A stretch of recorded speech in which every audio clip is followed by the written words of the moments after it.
What if I told you that right now, on the Las Vegas Strip, there's a $4 billion mega resort that's practically empty? A property so massive, so expensive, and so hyped that it was supposed to change Vegas forever. Instead, it's become a ghost town hiding in plain sight. Entire floors shuttered, restaurants closed, casino floors with more staff than players. While tourists walk past its gleaming towers every day, insiders are desperately trying to bury the truth about what's really happening inside. Today, we're uncovering the shocking truth behind Vegas's biggest modern failure. And by the end, you'll never look at Sin City the same way again.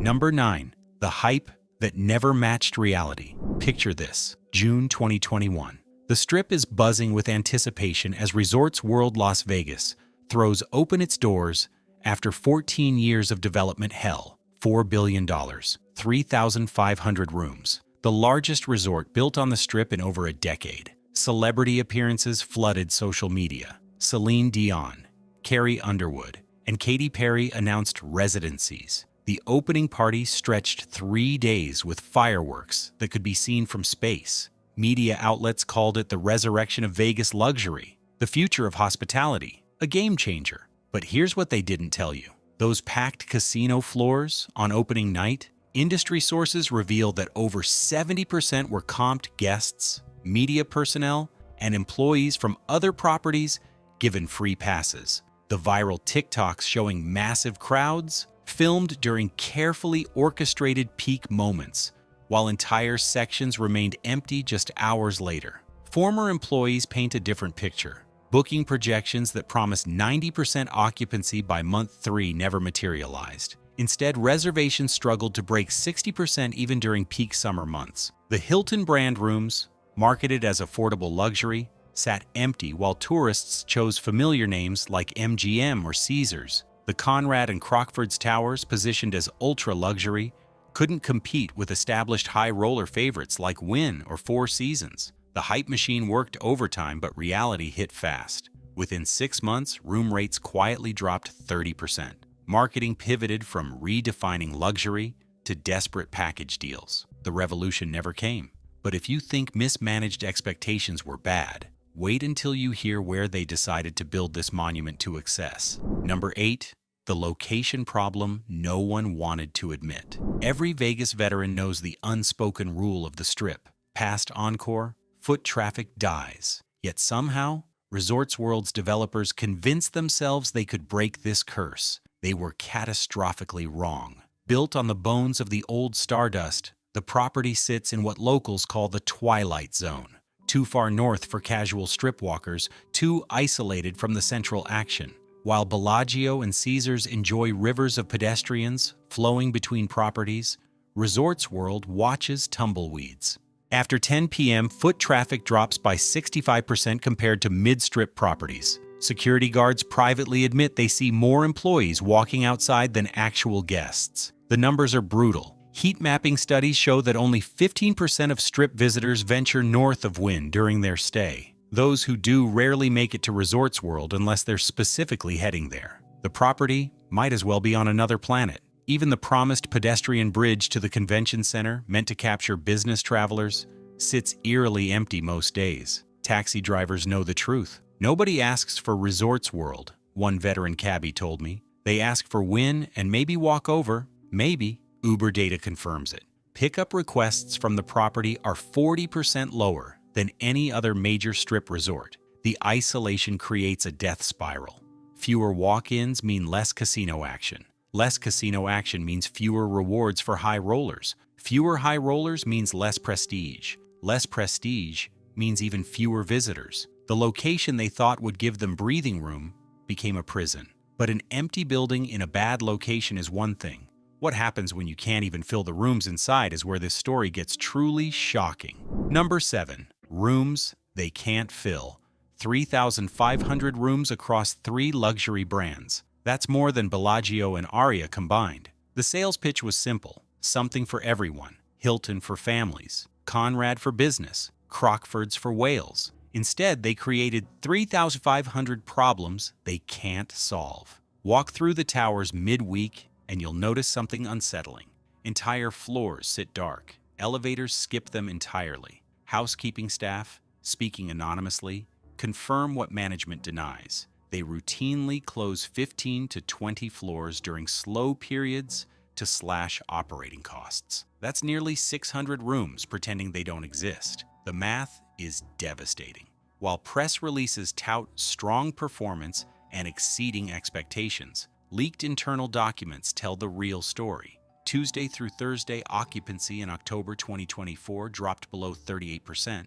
January 2025 saw some weeknights hit 32%. For context, profitable occupancy starts around 70%. Even struggling properties rarely dip below 50%.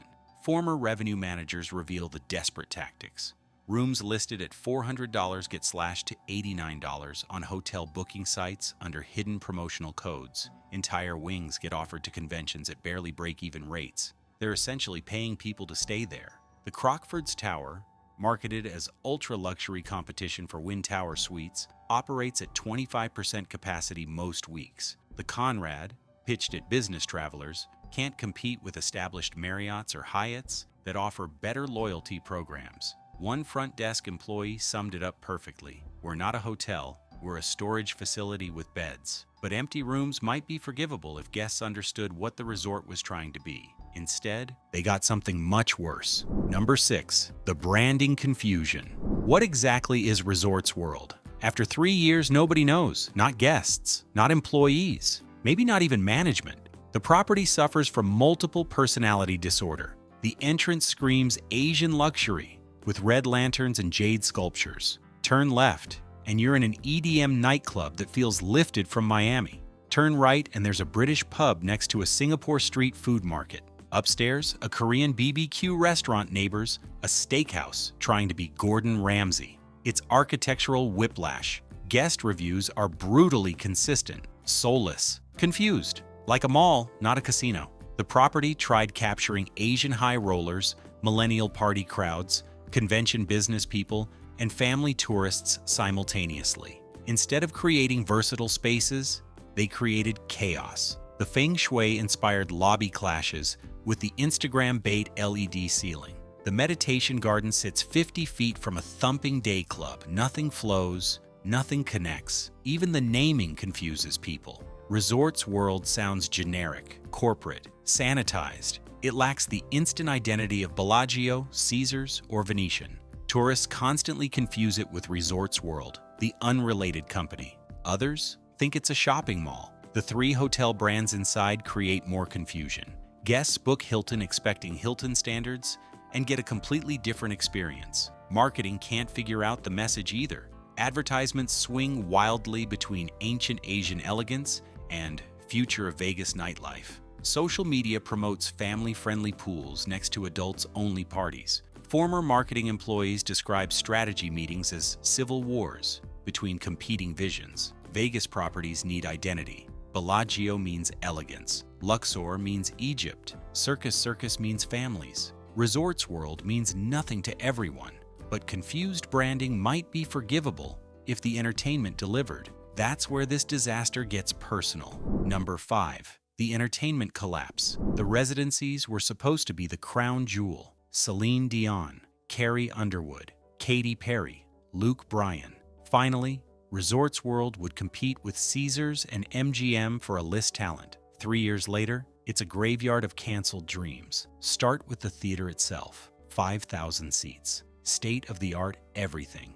Built specifically for superstar residencies. Today, it sits empty more nights than it's full. Katy Perry lasted 1 contract and fled. Carrie Underwood's extension negotiations mysteriously stalled. Celine Dion performed sporadically before health issues provided a convenient exit. Luke Bryan fills barely 60% capacity on his best nights. But the real embarrassment? The shows nobody mentions anymore. Multiple unnamed residencies got quietly canceled after selling less than 30% of tickets. A magic show lasted 3 months. A comedy series vanished after 6 weeks. Even tribute bands struggled to fill the smaller venues. Former entertainment staff describe panic behind the scenes. Tickets given away by the thousands. Entire sections curtained off to hide empty seats. Shows performing to crowds of 200 in spaces built for 1,500. the nightlife scene collapsed even faster. Zouk nightclub, hyped as the Strip's newest mega club, pulls smaller crowds than decade-old venues. AYU Day Club cancels events regularly due to low pre-sales. The sports bar sits empty during major games. Local promoters won't even book the venues anymore. It's cursed, one told me. People just don't go there. Even locals forget it exists. Ask any Vegas resident about shows, and they'll mention every property except Resorts World. It's become invisible, a $4 billion ghost. But if empty theaters are depressing, wait until you see what happened to their casino floor. Number 4. The casino nobody loves. The casino floor at Resorts World was supposed to revolutionize gambling. LED ceilings that change with your mood, cashless betting systems, facial recognition that knows your favorite drink. Instead, they created 117,000 square feet of confusion that serious gamblers actively avoid. Walk the floor on a Saturday night and you'll see something unprecedented for a major Strip property: empty tables and silent slot machines. Dealers stand around checking their phones. Pit bosses patrol ghost towns. The high-limit room, built for whales, often has more employees than players. The layout is a disaster. Traditional casinos use subtle psychology to keep you playing. Curved pathways, strategic machine placement, natural flow. Resorts World feels like someone scattered random games across an airport terminal. Players describe getting lost, looking for exits. The LED ceiling, meant to dazzle, gives people headaches. The cashless system confuses older gamblers who want chips, not phone apps. Regular gamblers hate it. It's sterile, says a local who's played Vegas for 20 years. Like gambling inside a Best Buy. The machines feel scattered without rhyme or reason. Table minimums make no sense, with $25 games next to $500 games. The rewards program can't compete with established players clubs at MGM or Caesars. Even the dealers complain.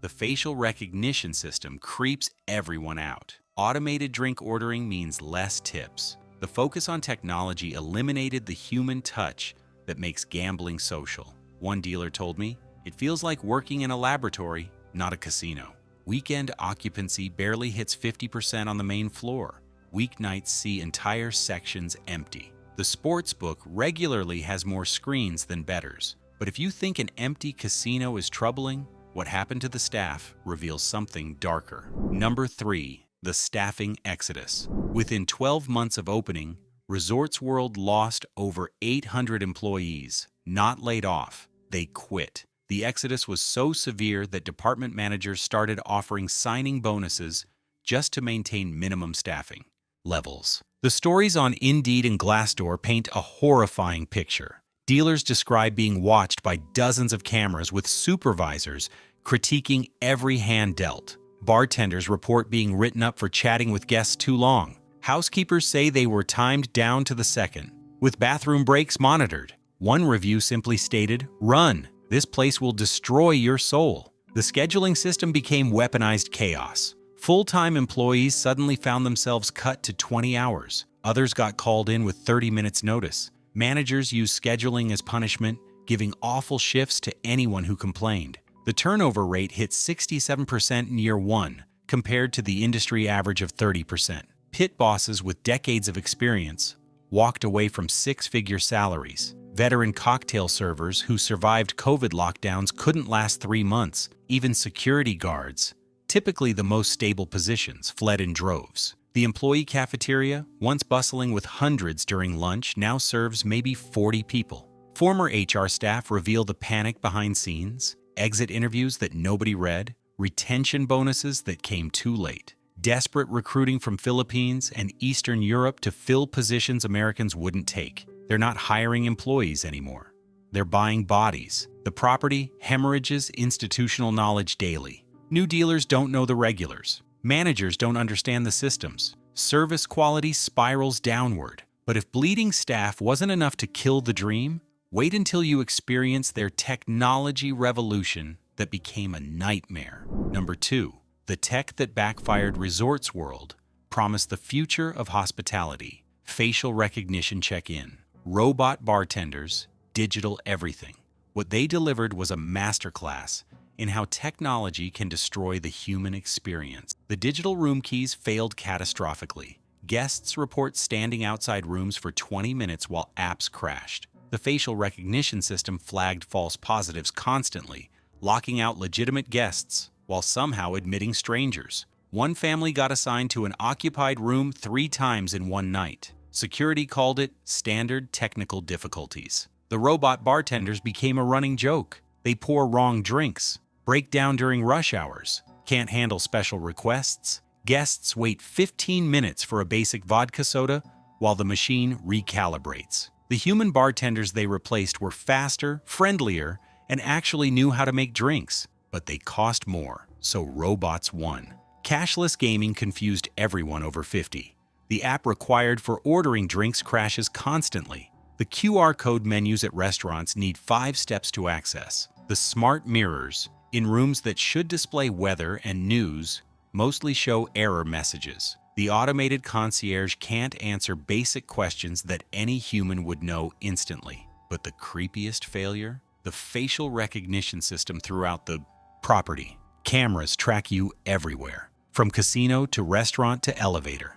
Guests report feeling stalked. Privacy advocates called it surveillance capitalism gone wild. Multiple guests discovered their faces in marketing materials without consent. The system was supposed to personalize experiences. Instead, it made everyone feel like prisoners. Technology was supposed to differentiate Resorts World. Instead, it stripped away everything that makes Vegas human. Which brings us to the most damning evidence of all. Number 1. The silence from the top. Here's the most telling sign that Resorts World has become Vegas's biggest modern failure. Nobody in charge will talk about it. Genting Group, the Malaysian conglomerate behind the property, has gone virtually silent. Quarterly earnings calls that once boasted about revolutionizing the Strip now skip mention entirely. Press releases dried up. Executive interviews disappeared. The president who oversaw the opening quietly pursued other opportunities without replacement announcement. The social media accounts post generic content, never addressing occupancy, revenue, or future plans. The marketing budget tells the real story. By 60% since year 2, TV commercials vanished. Billboard campaigns ended. Sports sponsorships quietly expired without renewal. They're not trying to attract visitors anymore. They're managing decline. Convention bookings for 2025 are down 40%. Major events scheduled years in advance keep mysteriously canceling. The Formula One viewing party that should have been packed sat 3/4 empty. Walk through on a Tuesday afternoon and you'll see the truth. Entire restaurant sections roped off, retail stores with temporarily closed signs that have been there for months, the pool complex operating at half capacity, convention spaces converted to storage. It's not a resort anymore. It's a monument to hubris. Industry analysts estimate the property needs $800 million in annual revenue to break even. Current projections suggest they're pulling in maybe $500 million. The math doesn't work. The debt service alone could bankrupt smaller companies. Yet management maintains everything is meeting expectations. $4 billion, 14 years of development, the supposed future of Las Vegas. Today, it's a case study in how money can't buy soul, how technology can't replace humanity, how even in Vegas, where anything seems possible, you can still fail spectacularly.